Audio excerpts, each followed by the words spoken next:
Токму на оваа тема продолжуваме со мојата соговорничка. Велам добро утро за Татјана Димовска-Атанасовска од уредничка во Арсламина. Добро утро и добре ни дојдовте. Некако многу актуелни ни се секако секое лето и лектирните изданија, но тука се отвори прашањето како децата да ги натираме да фатат книга, да не им биде мака. Со личен пример пред се. Попусто зборуваме дека треба да се чита, дека е добро да се чита, дека децата ќе имаат голем број придобивки од читањето и во нивниот актуелен миг, но и во подоцнежниот развој, доколку ние не им покажеме пример, бидејќи децата не слушаат што зборуваме, туку го гледаат тоа што го правиме. Доколку во домот се нема навики за читање, доколку децата не се изложени постојано на книги, не се инвестира во нивна домашна библиотека, во детската соба, од која што во секој време ќе можат да посегнат по книга, особено во периодите кога им е здодевно, кога не знаат што со себе и кога најчесто посегнуваат по мобилните телефони, бидејќи тоа им е наједноставно да го прават и затоа што ти им пружаат многу часови забава и задоволство, при тоа трошејќи бесполезно дел од своето слободно време, а при тоа немајќи никакви придобивки ни во контекст на интелектуалниот, ни во психоемоционалниот развој, така што не е доволно само да се инсистира, туку родителите треба најмала возраст да почнат да им читаат на децата, особено кога се во фазата кога не се описменати, да почнат со бајки, басни, дел од класичната литература, народни приказни, се она што на децата ќе им пружи задоволство, ќе го активира нивното мозоче, но и од кое што ќе можат да извлечат бројни поуки и морални пораки, така што во подоснежниот период кога тие самите ќе се описменат, ќе имаат желба да прочитаат сами книга и во таа фаза е многу битно родителот да се едуцира и да знае дека може да му создаде одбивност доколку му понуди веднаш обемни книги, но има изданија кои што се адаптирани за рано читање со по една-две реченици на страница и на крајот детето има сатисфакција дека самостојно прочитало една цела книга. И процесот на описменување некако тешко ни оди, тоа го потврдуваат и последните податоци на УНИЦЕФ во однос на учениците во Македонија, кои што вели дека пол од нив немаат основни вештини за читање. И сега тоа го потенцира проблемот со кризата во образованието, некако не се ставаме акцент освен на ова што е најважно.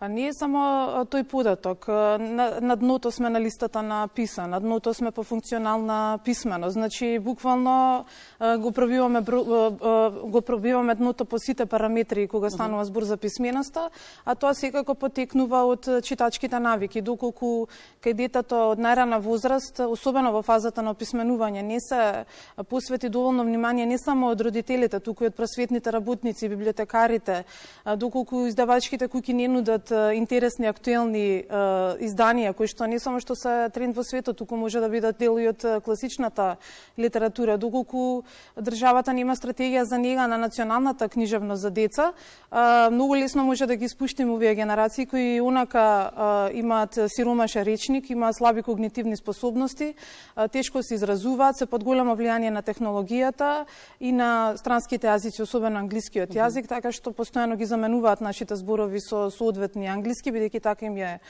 полесно.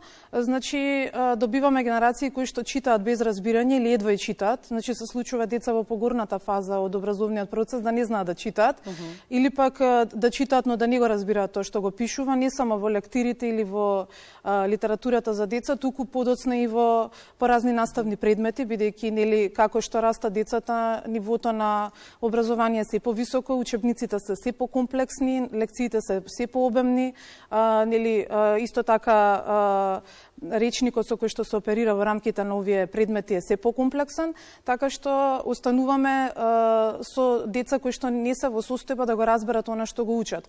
Постои една друга статистика која што вели дека во однос на европскиот и светскиот просек нашите деца заостануваат цели 3 години од основното образование.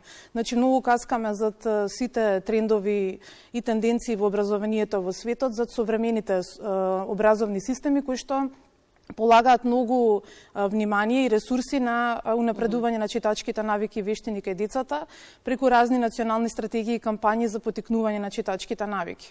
Рековме дека во денешниот разговор фокусот ќе го ставиме на лектирите. Во процесот на описменување, додека детето не научи да чита, логично ние му читаме, но во погорните оделенија, еве да речеме до 4-5 оделение, многу често се случува ние родителите да ја превземаме врската за нашите деца, па да продолжиме да им ги читаме лектирите. Дали е ова паметен поток? Не, секако. Праксата кажува дека не само во фазата на рано описменување, кога ние се обидуваме да ги мотивираме децата со личен пример, како се чита, како се пристапува кон еден текст, на кој начин детето треба прво да го проучита, па потоа да размисли за него, да го обработи во главчето, да одговори на конкретни прашања поврзани со тој текст. Ние, за жал, сметаме дека читањето лектири е здодевна работа, дека децата нема да имаат никакви бенефити од читањето лектири, дека тоа е попусто потрошено време, дека децата треба исклучиво да се посветат на математика, на информатика, на програмирање, на условно кажано вештини на иднината, и тука го изземаат читањето како клучна вештина која што подоцна ќе им помогне да ги совладаат и овие вештини.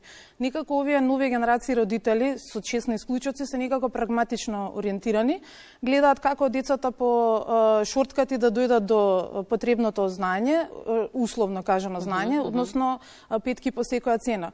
Битен е исходот во свидетелството, без при тоа да се размислува дека детето нема реална представа за себе, дека има дупки во образованието и дека немањето базични читачки навики и вештини, дека подоцна ќе му се одрази во животот не само во постигнување на академските перформанси, туку пред се во останувањето на самомислечко суштество кое подоцна ќе има способност за критичко расудување, донесување одлуки, надградување на својата емоционална интелигенција и перформанси на во сите аспекти од животот. На прашањето за тинејџерите и седношколците, зошто не сакате да ги читате лектирните изданија, нечистиот одговор е дека тоа е залудно губење време и дека едноставно се фокусираат на литература која што едноставно не ја разбираат. Тоа го отвара прашањето. Дали треба да имаме во овој период и соодветна промена на литературата соодветна за возраста? Во овој момент во Македонија работат огромен број на издавачки куќи. Буквално има хиперпродукција од книжевна за деца и од домашни и од странски автори. Почнувајќи од класичната литература, од современа модерна литература, издавачката куќа Арсламина постојано работи на надградување на овие едиции за сите фази од возраста на децата и во на предучилишна фазата на рано учење и развој, основното образование и подоцна средното и факултетското образование. Значи изговорот дека немаме соодветна литература, дека не ги следиме трендовите, само за оние кои што не сакаат да се посветат на создавањето читачки навики кај децата. Има избор буквално за сите. Лектирната програма се ревидира на секој неколку години, покрај задолжителните лектири. Имаат и изборни лектири кои што секој наставник индивидуално ги препорачува и тоа се книги кои што се условно представници на посовремената литература, односно она што е сега актуелно во светот, или пак дела кои што во меѓувреме станале современи класици, така што го имаме еден Хари Потер, имаме Хотел за кучиња.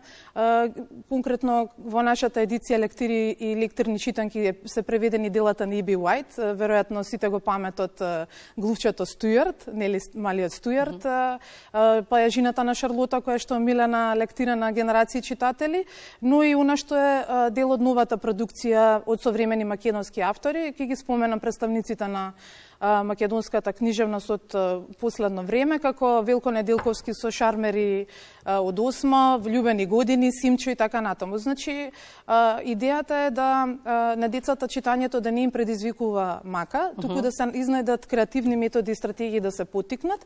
И ние како издавачка куќа со тоа што ги адаптиравме фонтот и проредот и додадовме речник со непознати зборови и активности за работа на час, што ги осовременивме преводите и визуелното решение на корисите, мислам дека правиме исклучителен придонес во тоа да ги привлечеме децата да читаат повеќе лектири. И некако коригирајте ме ако грешам, впечатокот ми е дека некако многу полесно посегнуваат кон дополнителна литература отколку на задолжителната.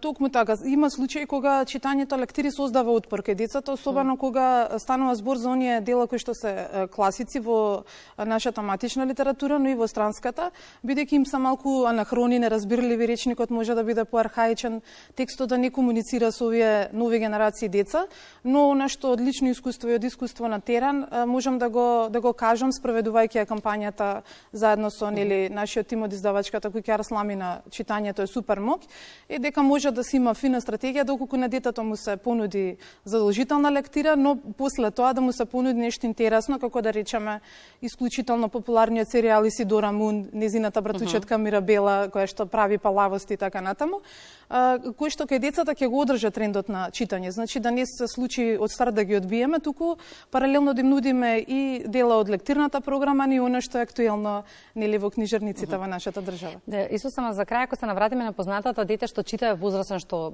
размислува, каков е вашиот впечаток? Имаме ли доволно возрастни што размислуваат за 10 години од сега, оние кои што ќе креираат политики? А ние како издавачка куќа сериозно ја сваќаме оваа наша задача, односно општествена одговорност да придонесеме во подобрување на ситуацијата. Не е најсјајна, тоа го забележуваме и на терен, бидејќи веќе 6 години ја спроведуваме оваа кампања.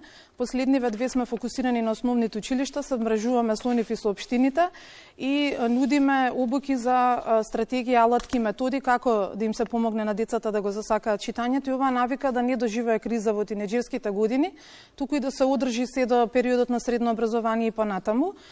Секако дека силно веруваме дека само дете што чита ќе биде возрастен што размислува, бидејќи ќе биде свесен за моќта на својот сопствен глас, на своето мислење, нема лесно да потпаѓа под манипулации и работи во кои што и самото не верува.